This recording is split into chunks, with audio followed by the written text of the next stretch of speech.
আমার কাছে আছে 3 আলাদা রকমের বাঁশি। প্রথমে বাজার থেকে কিনে আনা, 2 নম্বর বাঁশের পাতা দিয়ে বানানো, 3 নম্বর লেবুর পাতা দিয়ে। প্রথম বাঁশের পাতা দিয়ে বাঁশি, দেখি এটা কতটা জোরে বাজে। এটা খুবই সুন্দর বাজলো, কিন্তু এর সাউন্ডটা খুবই স্লো। নেক্সট বাজাবো আমরা এই পাতা দিয়ে বাজানো বাঁশিটা। দেখতে পেলে কতটা সুন্দর হয়ে বাজলো। আর এটা তোমরা কিভাবে বানাবে? লেবুর পাতা দিয়ে বাঁশিটা কীভাবে বানাবে চলো তোমাদেরকে দেখাই।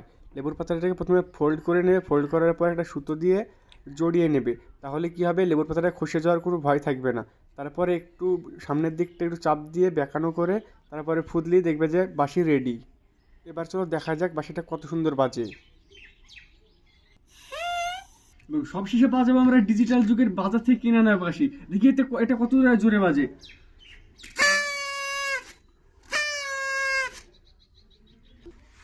কমেন্ট করে বলো এই তিনটে বাঁশির মানে কোনটা বেস্ট।